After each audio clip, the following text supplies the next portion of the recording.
بسم اللہ الرحمن الرحیم۔ السلام علیکم ناظرین، میں ہوں جی ایم جمالی اور آپ دیکھ رہے ہیں ڈیجیٹل کے سب سے بڑے چینل نیوز پاکستان کا پروگرام اے ٹو زی۔ ناظرین، اہم خبر ہے کہ army chief and chief of defence forces field marshal Syed Asim Munir کو سعودی عرب کے اعلیٰ ترین اعزاز کنگ عبدالعزیز میڈل سے نوازا گیا ہے۔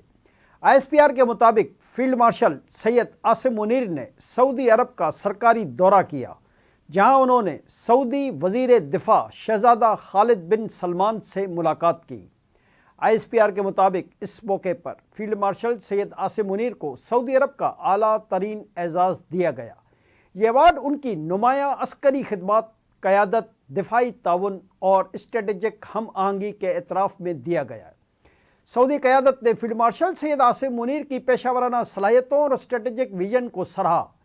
فیلڈ مارشل سید عاصم منیر نے اعزاز دیے جانے پر خادم حرمین شریفین اور سعودی قیادت کا شکریہ ادا کیا۔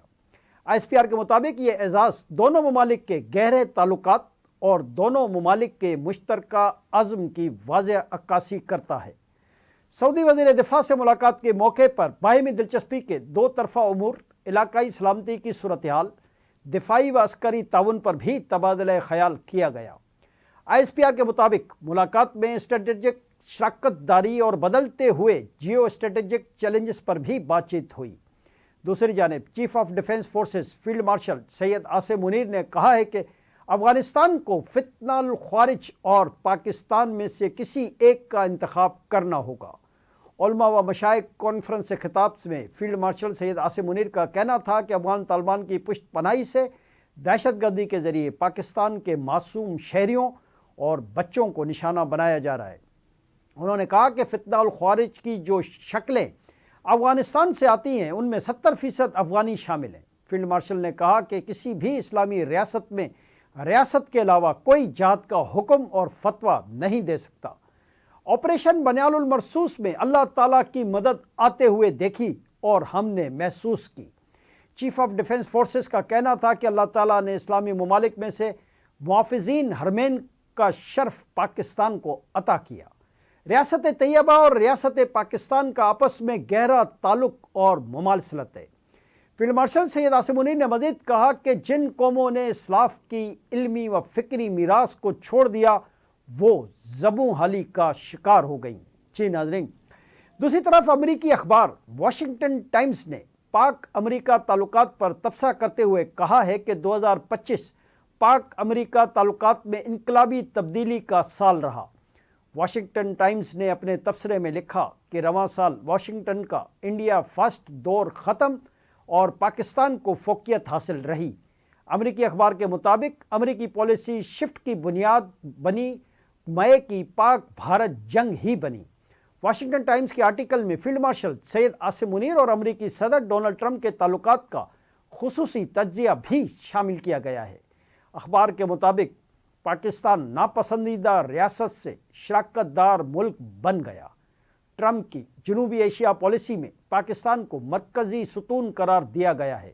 اخبار کے مطابق ابتدا میں بھارت کو کوارٹ اور دیگر فورمز کے ذریعے بالادست بنانے کی سوچ تھی اور اسلام آباد کو سائیڈ لائن کرنے کی توقع کی جا رہی تھی، تاہم بھارت کے سیاسی حالات، شخصی آزادیوں پر پابندیاں، غیر یکساں ملٹری پرفارمنس اور سفارتی سختی نے بھارت کو ریجنل اسٹیبلائزر کے طور پر مشکوک بنا دیا۔ اخبار کے مطابق مارچ میں ڈونلڈ ٹرمپ نے اپنے خطاب میں پاکستان کی غیر متوقع تعریف کی، جس نے واشنگٹن میں پالیسی کا رخ بدل دیا۔ اسلام آباد نے موقع فوراً کیش کیا اور ہر محدود تعاون غیر متوقع کریڈٹ میں بدلتا گیا۔ واشنگٹن ٹائمز کے مطابق پاک امریکہ تعلقات میں فیصلہ کن موڑ مئی کی مختصر مگر شدید پاک بھارت جھڑپ بنی، جس میں پاکستان کی فوجی کارکردگی نے ٹرمپ کو حیران کر دیا۔ جی ناظرین، ادھر ماہرین قومی سلامتی اور دفاعی تجزیہ کاروں نے افغانستان کو پاکستان سے متعلق اپنی روش بدلنے کا مشورہ دے دیا۔ ماہر قومی سلامتی امور سید محمد علی نے کہا ہے کہ افغانستان کی پاکستان کے خلاف کارروائی براہ راست حرمین شریفین کے محافظوں پر حملہ ہے۔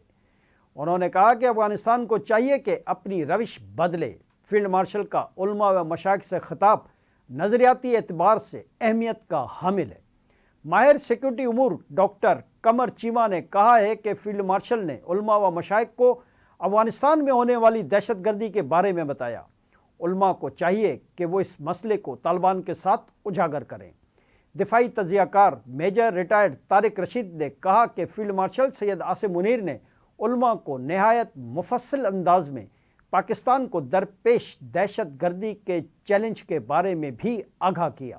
جی ناظرین، دریا اثنا یہ خبر بھی اہم ہے کہ کینیڈا میں دہشت گردی کے الزام میں افغان شہری کو گرفتار کر لیا گیا ہے۔ افغان جریدے ہشت صبح کے مطابق کینیڈا پولیس نے ٹورنٹو میں داعش سے مبینہ تعلقات اور دہشت گردی کے الزام میں 26 سالہ افغان شہری کو گرفتار کیا۔